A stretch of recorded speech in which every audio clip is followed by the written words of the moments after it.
Assalamualaikum warahmatullahi wabarakatuh. Alhamdulillahirrabbilalamin. Wassalatu wassalamu ala ashrafil anbiya'i wal mursalin wa ala alihi wa sahbihi ajma'in. Qala rabbi shrah li sadri wa yassir li amri wahlul 'uqdatam min lisani yafqahu qawli. Apa khabar murid-murid ustazah yang berada di luar? Ustazah harap semoga semuanya sentiasa berada di dalam keadaan sihat dan ceria-ceria selalu. InsyaAllah hari ini bersama dengan Ustazah Rashidah binti Syahran daripada Sekolah Menengah Kebangsaan Datuk Syed, kita akan mempelajari mata pelajaran Pendidikan Islam untuk tingkatan 5.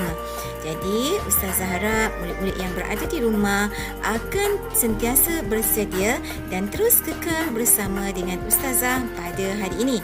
Jadi, murid-murid, mari kita sediakan buku teks dan juga peralatan-peralatan, contohnya alat tulis dan buku catatan, supaya kita tidak ketinggalan tajuk-tajuk ataupun isi-isi penting dalam pelajaran kita pada hari ini.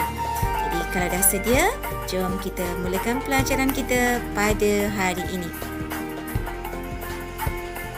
Baik, apa pelajaran yang kita ingin pelajari pada kali ini?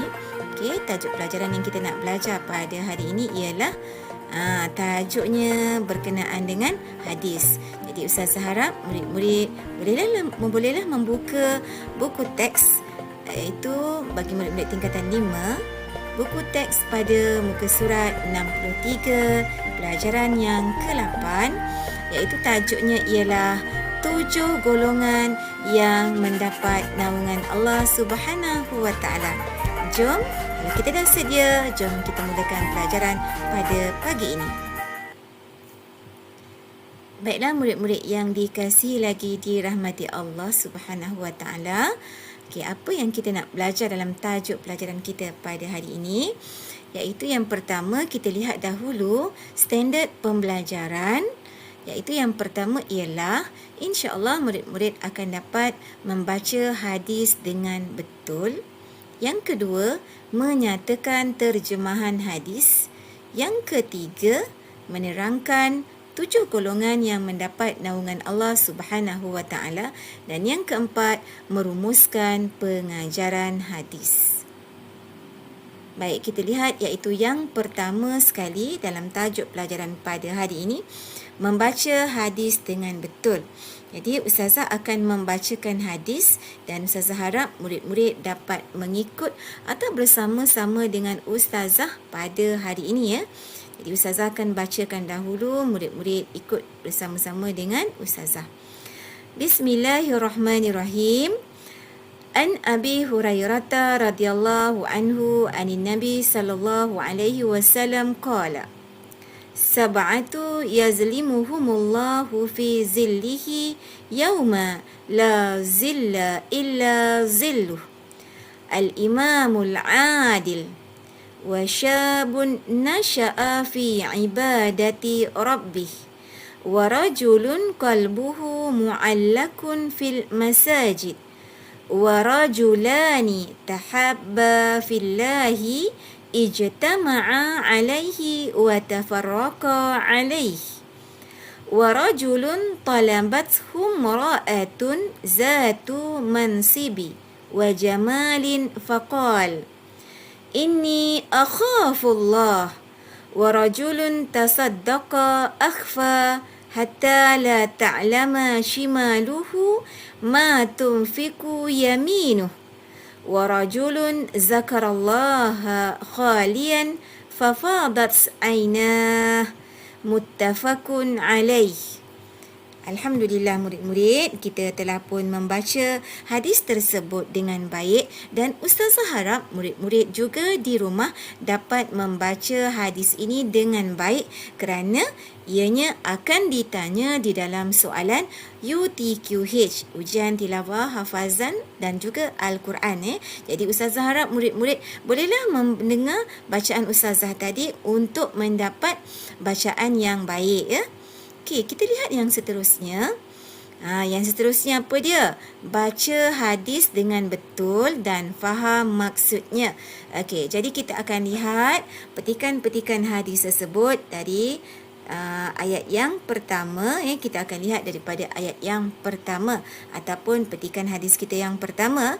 Jadi Ustazah harap murid-murid dapat mendengarnya bersama-sama dengan Ustazah. Okey, petikan kita yang pertama ialah Sab'atun yazlimuhumullahu fi zillih. Maksudnya 7 golongan manusia yang mendapat naungan Allah Subhanahu wa taala. Yang kedua, yauma la zilla illa zilluh. Pada hari yang tidak ada naungan kecuali naungannya. Yang ketiga, al-imamul adil. Pemimpin yang adil. Okey, dan kita lihat yang seterusnya. Wasyabun nasya'a fi ibadati rabbih. Dan pemuda yang hidupnya taat beribadat kepada Allah Subhanahu wa taala.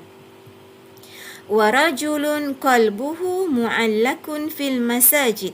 Dan seseorang yang hatinya sentiasa mencintai masjid. Warajulani tahabba fillah ijtama'a alaihi wa tafarraqa alaihi. Dan 2 orang yang saling mengasihi kerana Allah Subhanahu wa taala bertemu dan berpisah kerana Allah. Ya.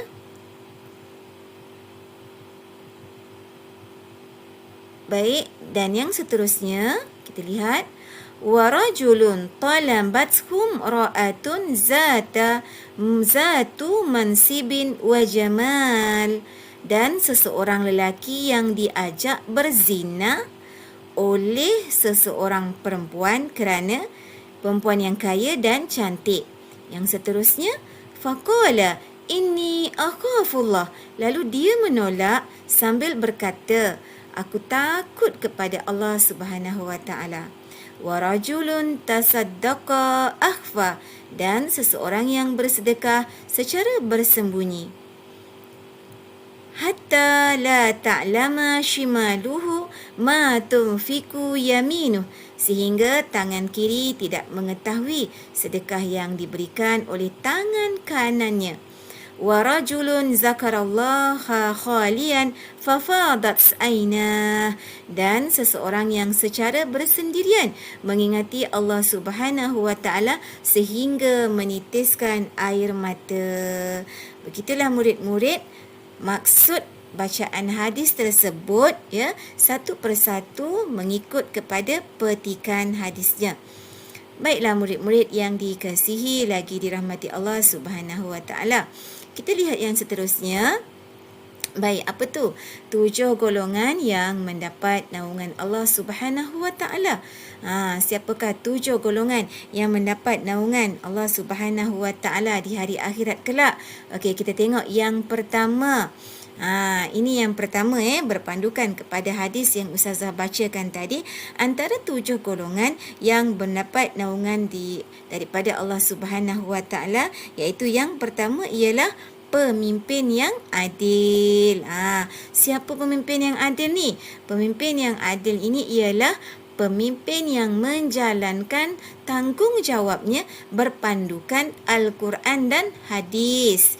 Iaitu contohnya pemimpin yang sentiasa menyediakan keperluan ataupun kelengkapan ataupun kemudahan bagi rakyat yang berada di bawahnya, ataupun pemimpin yang sentiasa mencegah kemungkaran daripada terus berleluasa. Inilah yang dimaksudkan sebagai pemimpin yang adil dan bertanggungjawab. Baiklah murid-murid, kita lihat yang seterusnya. Golongan yang bagaimana pula? Iaitu golongan pemuda yang hidupnya taat beribadat kepada Allah Subhanahu wa taala. Pemuda yang macam mana? Pemuda yang memenuhi masanya dengan beribadat. Contohnya, sama ada ibadat wajib ataupun ibadat yang sunat. Apa ibadat wajib ni murid-murid? Ibadat wajib ni contohnya kita melaksanakan solat ataupun tuntutan solat 5 waktu sehari semalam, ataupun kita menunaikan ibadat puasa dengan sempurna, manakala ibadat-ibadat yang sunat pula seperti membaca Al-Quran, melaksanakan ibadah qiyamul lail. Inilah maknanya pemuda yang hidupnya taat beribadat kepada Allah Subhanahu wa taala. Ya, siapakah golongan yang ketiga? Golongan yang ketiga ialah golongan yang iaitu seseorang yang hatinya sentiasa mencintai masjid. Siapa yang cinta masjid ni murid-murid? Iaitu seseorang yang hatinya sentiasa seronok untuk memakmurkan masjid atau mengimarahkan masjid. Maknanya pemuda yang sentiasa menunaikan solat berjemaah di dalam masjid ataupun sentiasa mengikuti segala aktiviti-aktiviti yang dijalankan di dalam masjid, sama ada aktiviti itu berunsur keagamaan, contohnya majlis-majlis ilmu ataupun aktiviti riadah, gotong royong, bersihkan masjid dan sebagainya. Inilah seseorang yang hatinya cinta dengan masjid. Okey, kita lihat pula yang keempat. Yang keempat ni apa? Dua orang yang saling kasih kerana Allah Subhanahu wa taala. Iaitu siapa dia? Dua orang yang bersahabat berasaskan keimanan dan juga ketakwaan. Siapa contohnya? Contohnya dapat kita lihat sebagaimana Saidina Abu Bakar As-Siddiq radhiyallahu anhu, bagaimana Saidina Abu Bakar bersahabat dengan Rasulullah sallallahu alaihi wasallam, sanggup menghadapi kesusahan, kepayahan, segala ujian ketika mana baginda sallallahu alaihi wasallam berhijrah ke Madinah. Saidina Abu Bakar merupakan seorang sahabat yang sangat setia bersama dengan Rasulullah.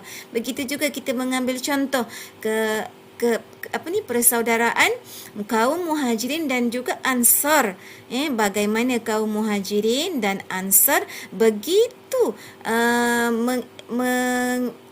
mengutamakan persaudaraan sehingga mereka sanggup menawarkan harta